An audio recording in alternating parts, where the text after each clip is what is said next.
Hello, it's Randi Rhodes. Here's a clip from our show, and go to randyrhodes.com for the whole thing and a podcast. Buy a stinking podcast.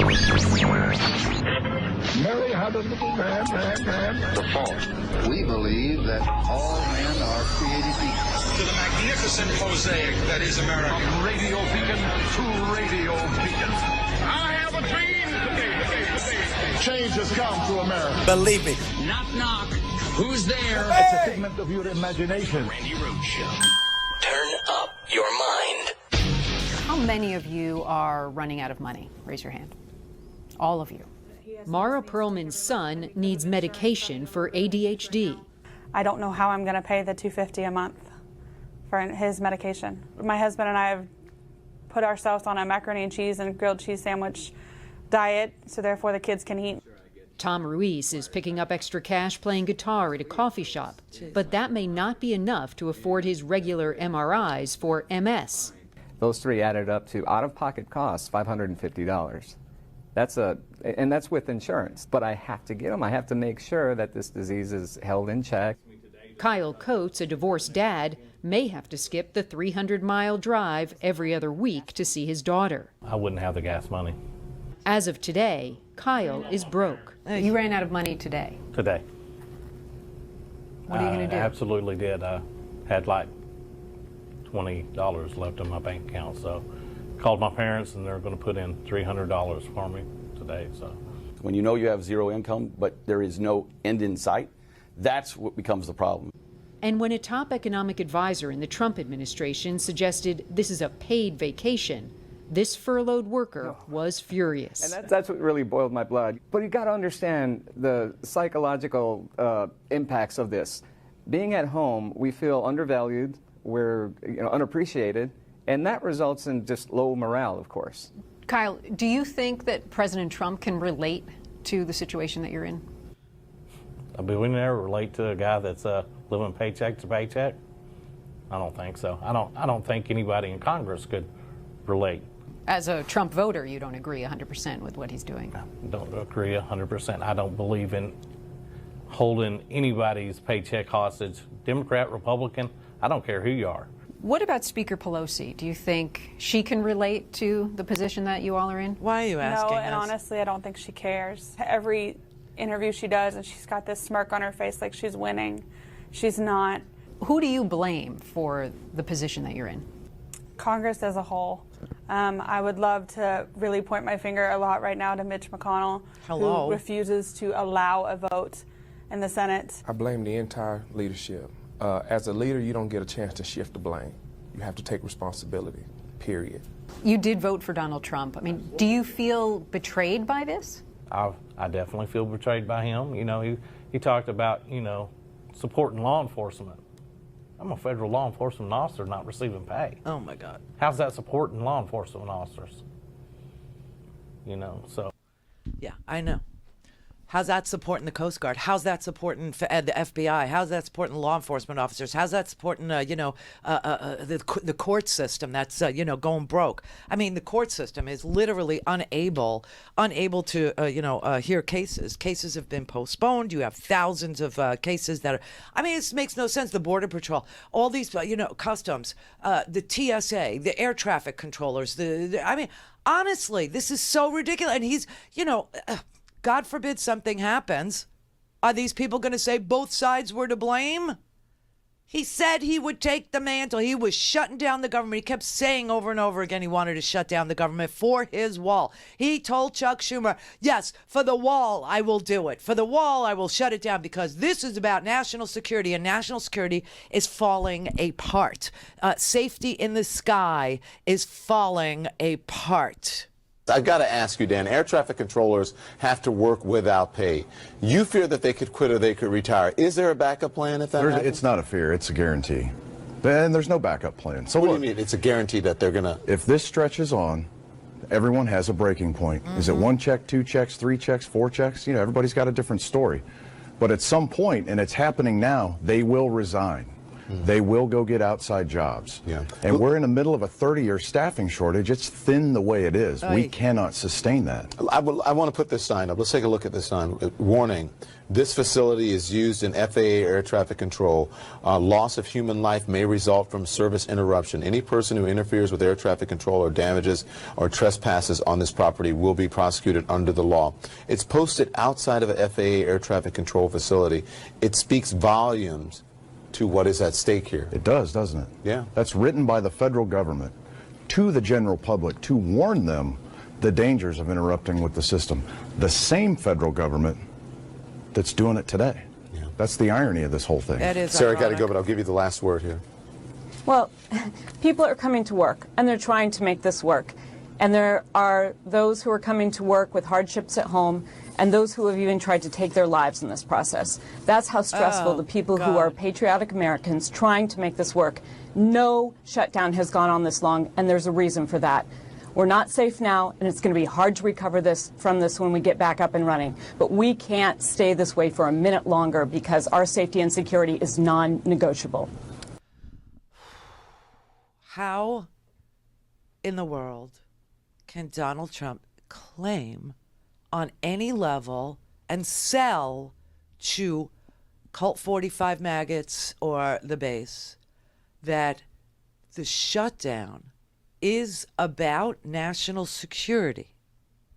The shutdown is about protecting the United States against MS-13 and drug cartels and, gang violence and a humanitarian crisis that doesn't exist at the border. The humanitarian crisis is with the federal workers. The lack of security is happening because the FBI are vulnerable to various offers to do stuff. Same with Border Patrol, various offers to just wave this truck through. What's the big deal? You just wave this truck through, and then you can feed your family. Here's 10 grand. You just go like this. How hard is that for you? Your baby needs, food. Your son needs an MRI. You need insulin. You need, some sort of a cancer treatment. Radiation is not free, even with insurance. Thousands. This is just unbelievable. This is just amazing that he's getting away with, with people saying, I blame everybody. There is blame here.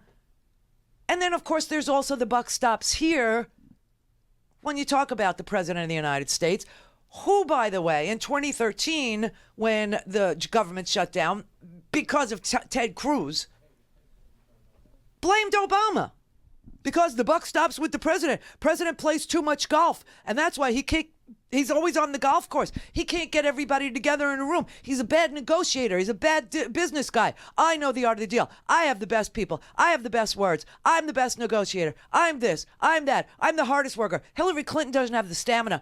These people can't do. Look at it. It's a lazy this one and slow that one and dumb this one and I'm the best. I'm the best. He can't negotiate his way out of anything. That's why his companies have gone bankrupt 6 damn times. And you know what? Yesterday, Ari Melber pointed out that this president does no work.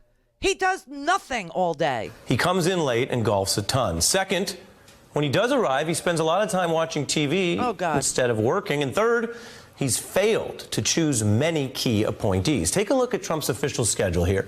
He hasn't shown up for a single meeting before 10:45 a.m. all month. And several other days, the very first item on Trump's schedule was at 2:30 p.m. or even 4 in the afternoon. This is normal for Trump. It's not normal for any other president. That is so sick that this man has nothing on his schedule. You know, yesterday was Martin Luther King Day, and he had nothing on his schedule. I mean, nothing. And then all of a sudden, he must have been watching the TV, because that's all he freaking does. And he's watching the TV, and he heard everybody say the president's schedule is empty, and he has absolutely no plans to do anything for Martin Luther King memorials, or show up anywhere, or talk to anybody about anything about civil rights. Nothing. He wasn't going to honor the life of a man who gave us the 3 most important civil rights laws by laying down his life for this country, by literally being a passive resistor and being a compelling human being whose heart was in the right place, who believed that the arc of justice bends in our direction, and that if you just kept working at it, and you just kept working at it in a nonviolent way, you would get there. You would get to the promised land. He may not get there with you, because he knew he was going to be assassinated. And he was down in Memphis the day he was assassinated, trying to get a decent wage for sanitation workers, for garbage men.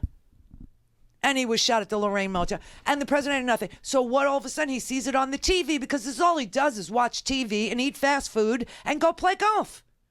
So he ran over to the Martin Luther King Memorial and literally was there for 2 minutes. 2 minutes. This man doesn't believe in the Fair Labor Standards Act. This man doesn't believe in the 13th Amendment that says that no person could be a slave. No person. I mean, you know what the difference between working, showing up for work and not getting paid, and slave times is? The slaves weren't responsible for paying for their own transportation to the freaking plantation. These workers don't even have gas money to get. I mean, we're talking gas money. We're down to this. This man is destroying our economy, destroying it. You know what the big conversation is in Davos? How the United States, I swear to God, is ruining its own economy with the trade wars and the shutdowns. That's what they're talking about in Davos.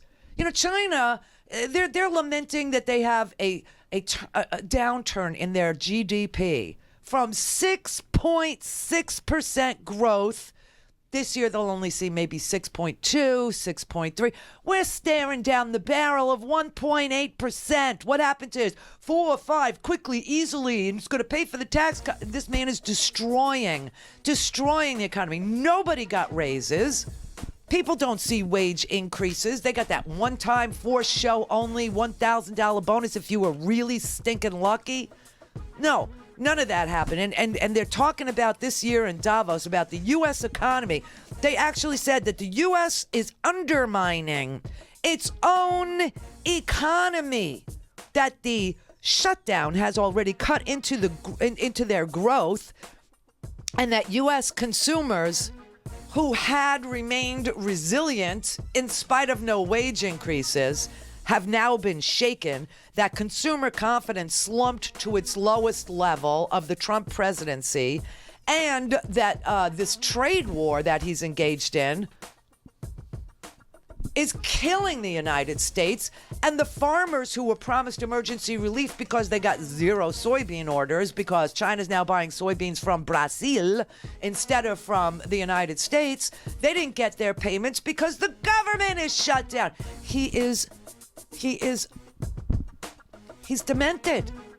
He's demented. This is all because he wants the Trump wall. A big, beautiful concrete. Now it could be whatever it is. Nobody knows. There's no plans. There's no architect design. There's no cost associated with it. There's nothing.